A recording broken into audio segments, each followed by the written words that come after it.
Good. So I'm going to do a little block on chanting. It's difficult to know quite where to start. You've got chanting from Nepal, Sri Lanka, Burma, the Chinese traditions, the Mahayana traditions, Laos. Everywhere's got their slightly different style. So you've got to start somewhere. I trained originally back in 1986 to 1989 in Chiang Mai area, northwest Thailand. So I thought I'd start there just by showing a breakdown of the chanting components, what the elements are made up for, and a little bit also to consider how it knits in with meditation practice.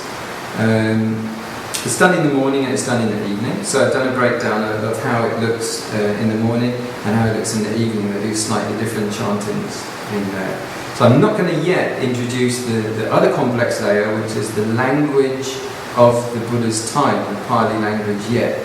Just the components first. And then it gets another complication when you put the Pali language, which is even difficult to read, because it doesn't have the word ch in, it just has cc. You also get the Thai pronunciation of it, which is P's becomes B's, V's becomes W's, and M's with a dot become and many complications of just reading it, never mind what it was saying underneath. And if you've got Pali on one side of the page and English on the other, you're too busy trying to read this one that you can't sort of keep to it. It becomes another source of confusion. It's confusing to get up at 3 o'clock in the morning, to get there for 3:30, and then what's everyone doing? You're sitting in the right position, and you might have to sit on your toes, and that's like a torture in itself. And then you've got to try to read the book. It's very confusing. So I thought it's very good to introduce in a comfortable setting what's it roughly all about, and what's the value of it, what are the positive aspects of it, what does it do, what is it meant to do. And also in some cases just the emotional content, the tone. If you understand what's the emotional content of it, it makes much more sense. But if you just read the original tones, you don't necessarily get it. It's like it can be confusing, or it can be puzzling, or it can even, where it's meant to increase your faith and devotion and wonder, it can actually increase your doubts. So this is the main thing. You shouldn't do that. It shouldn't be something that just erodes you're just concerned. It's a load of woolly garbage, it's just a load of superstitious, stuff. That would be worse, putting it off. Or if it is those things, it's good to know about it. So at least we have some sort of yardstick into this. So here we go. So let's look at the subject of chanting. The temple I'm looking at here is 2 hours south of Chiang Mai, northwest Thailand. And it's called, the place called Chom Tong. My original preceptor was Ajahn Tong, and he's now based there in Chom Tong. So I went through, and there are 14 sections, basically, of the morning chanting.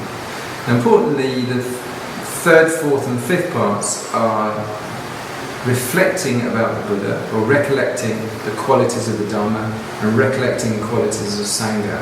And if you do that properly, then faith gets very, very strengthened. You're doing it every day, you do it twice a day, as we'll see. And of the 40 samatha meditations, these are listed as being able to increase your sense of faith. You can start off quite neurotic, quite nervous, quite uncertain, riddled with questions and doubts and suspicions and so on, high in scientific thinking or academic thinking, but the sense that the mind state of faith rarely can get a sense to sort of fully blossom. And other sense, you can meet people and they're far too much faith, they haven't got enough ability to be analytical or investigative. So again, it's time for a balance. Respecting the triple gem, which is the name for those three things brought to a unity. The Chi Ratana is called, which is the triple gem. The Buddha, the Dharma and the Sangha, the triple gem. The jewel in the lotus, maybe. So, also I've noticed in some Tibetan traditions, you often get one mantra which can be done over and over again. You don't tend to find that in the Theravada tradition. Tend to be quite lengthy, long meditations rather than just one that's hypnotically repeated. It's a bit of a generalization. You do get some people who work with a rosary, Buddha, Buddha, Buddha, Buddha, or even some that do the 9 qualities of the Buddha, which we'll look at. So first, respect to the triple gem, then recollection of what the Buddha, Dharma and Sangha, which is the triple gem, are, and then a salutation to them afterwards. The Buddha, they reflect on 9 qualities, particular qualities of the Buddha. The Dharma having 6 qualities of the Buddha, having 6 qualities, and the Sangha having 9 qualities. So we'll look at what those are a little bit, particularly on the Buddha's 9 qualities, which is what I'll focus on a little bit later on. So having done that, that's meditation's been gone through. This can be attained first jhana, this practice, because there's still some applied thinking and consideration in some way. So it's always like, not always easy to know which ones, what do we think about? We think about the Buddha statue, we just look at the Buddha statue, or, it's not always clear exactly how you do that. So that's another question which we'll look a little bit into.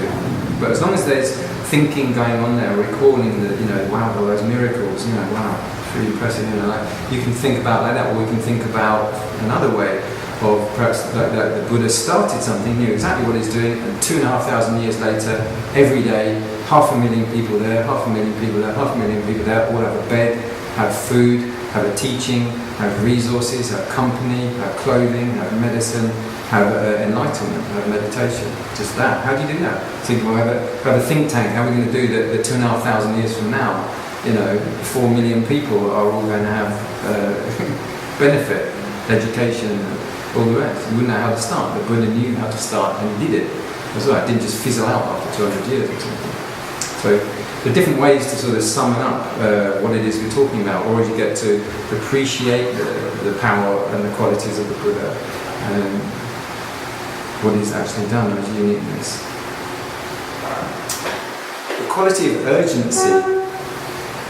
This is a very important one. This prevents us putting it all off, like until we are meditating or so on like this.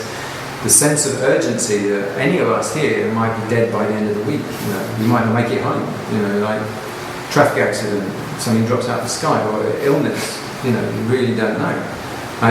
Between the last session and this one, I had one of the most painful chest conditions I've ever had. I didn't know what it was, and it might have been heart attack. It probably wasn't. We haven't still figured out what it was, but I wasn't expecting that. Last bunch of talks I would have been saying, sense of urgency, aging, illness, and death can get us any time. Well, it's absolutely true. So it really can do, regardless of how much we try to do things about it. The inevitable will eventually happen to all of us. Some things are inevitable. 5 khandhas, body, feelings, perceptions, mind states, and consciousness of the 6 sense doors, all prone to suffering on the physical level. We can change the mental level, we can't change the physical level though. Reflection on the use of robes and clothes, of food and drink, of lodging and of medicines, to make sure that we're not going to end up vomiting blood when the Buddha turns around and says, no, you owe me. This is very important, that we do this regularly, and then we don't take things for granted. We don't abuse also the generosity of supporters and also all benefactors. So this keeps us focused. Learning to be dispassionate to those things, otherwise we can actually get all kinds of addiction. We're addicted to clothing. It's famous people, great long wardrobes full of things where you can get just as much, even though you become suddenly a nun or a monk, you might just become sort of just as addicted on all those things, and it might take another form.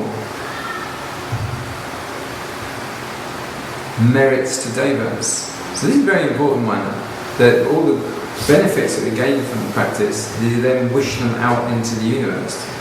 Very important in all different types of directions, unseen beings. This also helps us to practice unconditional giving, that we don't look for return. Give me that and I'll give you back. You didn't give me anything, so I won't give you anything. But always to get this generosity of mind and the merits to the devas, and devas appreciate this. There's a story of a monk in Sri Lanka who went to a place to practice, and he stayed there for 3 months and decided to move on. And the devas called him back, or there was one deva crying at the steps of and he said, why are you waiting? And he could see them. He said, why are you crying? He said, because you're leaving. So when you're not here, all the devas argue spirits of the place, or attack each other. But while you've been here, they've all been harmonious, floating around all in agreement with each other. Your radiance of metta every day and sharing of merits keeps us all in balance. A little insight into the deva realm. right aspiration, that your mind is aimed in the right way. So you could end up sort of practicing, I want to float above a river, I want to be able to radiate fire, get lost on some sidetrack that isn't the actual aim of the practice. So aspiration to attain nirvana is making it. If we have the right aim, there's a right intention, there's the seventh part of the eightfold path. That our giving dharma, our morality and all of our cultivation gets shared with our parents, shared with lower spirits, shared with any beings in the stars. This is a very interesting one. So UFOs might exist, people they may well be living aspirations, but how psychically you can wish for them to be well, not just curious so you can rip open their UFO and get them out, plug them in, do tests on them and burn them, No, we're wishing them love and well-being. So it's also a little bit of insurance in case you ever meet them, So no, I was the guy who was wishing you really well. And zap everyone else. But no, beings from the stars, so this is very, very important as well. And teachers. Then also wishing kings, governors very well. This is something like talking about the disturbance in Thailand at the moment. But it's you get some people coming into the Dharma and they might have these kind of like Marxist ideas of ripping down the rich and destroying the government and all. There's nothing to do with it. This is always in every country where the Dharma has flourished, like Burma and Sri Lanka and so on, where there's been very good ambience and with the Buddha, he was a very good ambience with the kings, the rulers, the governors. He was excellent in statecraft. You can contrast him with some other religious teachers and so on, who would really wind everyone up and get them really annoyed and so on. Buddha never did that. He had a very good understanding of the difficulties of a ruler from his past existences. With our parents, and then all life on earth. So practicing this is before even breakfast, just getting up, and you walk out with a great sense of completion, even before nearly the sun's come up. A request for forgiveness on faults, what's this about? So sometimes we in a sort of dialogue, we might find that we've sort of disrespected the Buddha in some sort of side comment or sort of some skeptical doubt we're having, and then later on find out it's unfounded in some way. Or the Dharma, or the Sangha. A lot of people who sort of criticise and fault find and poke fun or sort of think that they've found flaws in these things. And so daily making some kind of request for if I have done anything, it's kind of done in the abstract, but at least it's done, and so it keeps your conscience relatively clear. Or teachers, I'm always good, so this teacher, I didn't know, I moved on because he said this and I did that and we fell out.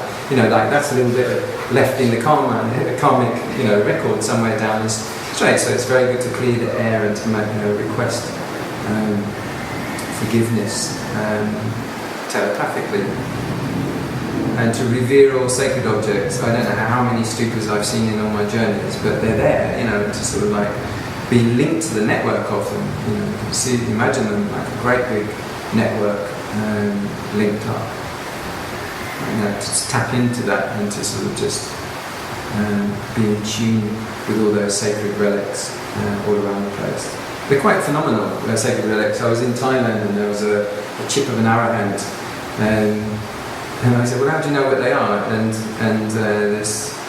had a glass pagoda and another glass pagoda. And he said, well, watch, this is one from one Arahant place. And he picked out, and there was a glass of water, and he put this one on, and it spiraled into the centre of the water and then stopped. And then he said, now watch, and he got another one, and he put it on, and it spiraled in the middle and then stopped. And then he got a bit of plain bone, like ordinary bone, put it in, it just sunk.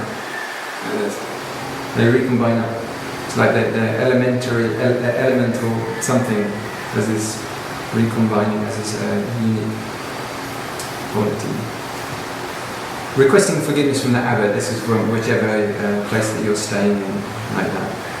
What's number 2?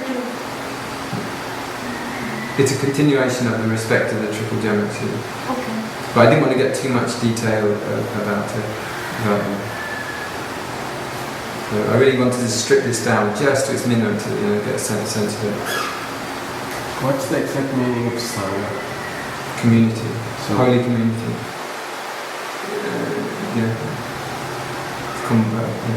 Combined community. So like you and me.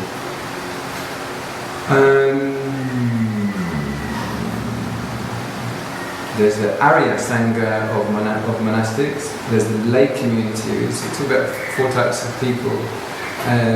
But if you're a devotee and you're following the full Eightfold Path, including the precepts, you're part of the lay Sangha. That's what that means. And then there's the monastic Sangha, living in and keeping a certain number of precepts and following code. Yeah. So these ones that I've outlined are part of the 40 meditations. So to reflect on all the code is actually meditation. To consider the existence of devas and to consider all of these other practices, and also meditation in itself. And it's said to sort of rouse, like importance and direction. Okay? So take a break, guys.